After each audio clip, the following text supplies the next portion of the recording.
2024 में जम्मू सेक्टर में शिवखोरी मंदिर को जाते हुए यात्री और इस साल अप्रैल में पहलगाम में मासूम पर्यटक इस खतरनाक ट्रेंड के विशेष उदाहरण हैं। पहलगाम तक पाप का ये घड़ा भर चुका था।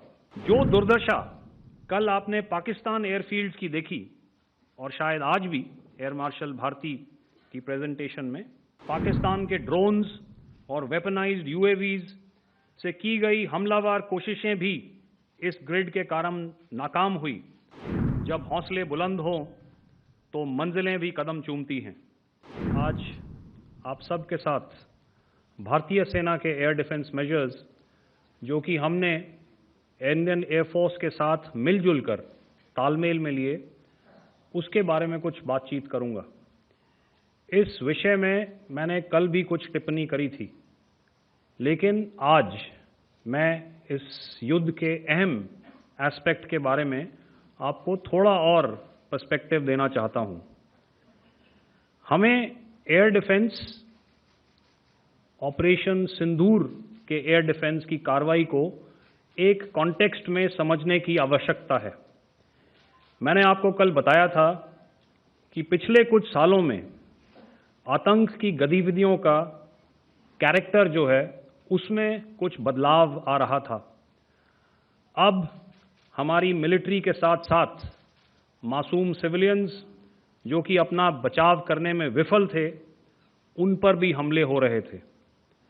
2024 में जम्मू सेक्टर में शिवखोरी मंदिर को जाते हुए यात्री और इस साल अप्रैल में पहलगाम में मासूम पर्यटक इस खतरनाक ट्रेंड के विशेष उदाहरण हैं। पहलगाम तक पाप का ये घड़ा भर चुका था। उसके बाद जो हुआ उसके बारे में हम कल विस्तार में बातचीत कर चुके हैं। क्योंकि आतंकियों पर हमारे सटीक हमले लाइन ऑफ कंट्रोल और इंटरनेशनल बाउंड्री को पार करे बिना किए गए थे, हमें पूरा अंदेशा था कि पाकिस्तान का वार भी बॉर्डर के उस पार से ही होगा। इसलिए हमने अपनी एयर डिफेंस की पूरी तैयारी पहले से ही कर ली थी। हमारी इन्वेंट्री में शामिल counter manned aerial systems, electronic warfare के साधन और एयर डिफेंस वेपन्स का इंडियन एयरफोर्स के इसी प्रकार के सिस्टम्स के साथ एक अनोखा मिश्रण किया गया। इसलिए आपने देखा कि जब जब पाकिस्तान एयरफोर्स ने हमारे एयरफील्ड्स और लॉजिस्टिक इंस्टॉलेशंस में 9 और 10 मई की रात को लगातार हमले किए, वो इस मजबूत एयर डिफेंस ग्रिड के सामने विफल हो गए। आपके सामने इस ग्रिड को एक तरीके से दर्शाया गया है। आप देख रहे हैं कि इंटरनेशनल बाउंड्री से कितनी layers, radars, counter unmanned aerial systems, उसके पीछे शोल्डर फायर्ड वेपन्स, हमारे विंटेज एयर डिफेंस वेपन्स जो कि काफ़ी सालों से हमारी सेना में हैं। एयर मार्शल भारती ने भी उसके बारे में बात करी। और लास्ट में हमारे modern air defence weapon systems. तो कोई मौका नहीं था कि पाकिस्तान एयरफोर्स ये मल्टी टियर डिफेंस को पार करके पीछे हमारी एयरफील्ड्स या लॉजिस्टिक इंस्टॉलेशंस को टारगेट कर पाए। ये जो डायग्राम आप अपने सामने देख रहे हैं, ये मुझे एक इंसिडेंट की याद दिला रहा है। और मैं आपको इस उदाहरण के ज़रिए से एक ये एस्पेक्ट हाईलाइट करना चाहता हूँ। जब मैं स्कूल में था तो तकरीबन मेरे ख्याल से ये 70 का दशक था और उस समय इंग्लैंड और ऑस्ट्रेलिया के बीच में, आज शायद क्रिकेट की बात भी करनी चाहिए क्योंकि मैं देख रहा था कि विराट कोहली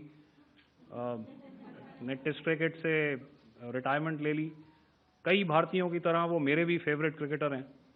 तो 70 के दशक में ऑस्ट्रेलिया और इंग्लैंड की फेमस एशेज सीरीज चल रही थी और उस समय ऑस्ट्रेलिया के दो बहुत तेज गेंदबाज जो कि क्रिकेट हिस्ट्री में बड़ा उनका नाम है, जेफ थॉमसन और डेनिस लिली, उन्होंने अंग्रेजी बैट्समैन और उनकी बैटिंग लाइनअप को तहस नहस कर दिया था। और ऑस्ट्रेलियंस ने उस समय एक कहावत निकाली थी, that from ashes to ashes and from dust to dust, if Thommo don't get here then Lillee surely must. और अगर आप इस लेयर को देखें तो आप समझ जाएंगे कि मैं आपको क्या बताने की कोशिश कर रहा हूं। तो अगर आप सारे सिस्टम्स को पार कर भी गए तो आपको फिर भी एयरफील्ड या लॉजिस्टिक इंस्टॉलेशन या जो भी चीज़ को आप टारगेट कर रहे हैं उसमें पहुंचने से पहले कोई ना कोई इस लेयर्ड ग्रिड का सिस्टम ज़रूर गिरा देगा। जो दुर्दशा कल आपने पाकिस्तान एयरफील्ड्स की देखी और शायद आज भी एयर मार्शल भारती की प्रेजेंटेशन में, हमारी एयरफील्ड्स हर प्रकार से ऑपरेशनल हैं। यही नहीं, पाकिस्तान के ड्रोन्स और वेपनाइज्ड यूएवीज से की गई हमलावर कोशिशें भी इस ग्रिड के कारण नाकाम हुई और जो बचे कुचे ड्रोन्स थे उन्हें हमारे शोल्डर फायर्ड हथियारों से मार गिराया गया। मैं यहाँ पर अपनी बॉर्डर सिक्योरिटी फोर्स की भी सराहना करना चाहता हूँ।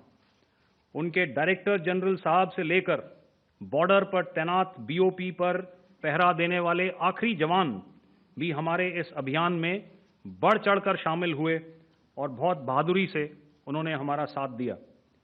उनके काउंटर अनआर्म्ड सिस्टम्स भी हमारे इस मल्टी टियर्ड एयर डिफेंस ग्रिड का हिस्सा थे, जिसके कारण पाकिस्तान की नापाक हरकतों का विनाश किया गया। आपने सुना ही होगा, जब हौसले बुलंद हों तो मंजिलें भी कदम चूमती हैं। In the end, I would like to highlight again that in every single domain that Operation Sindhur has been prosecuted, there has been absolute synergy between the three services.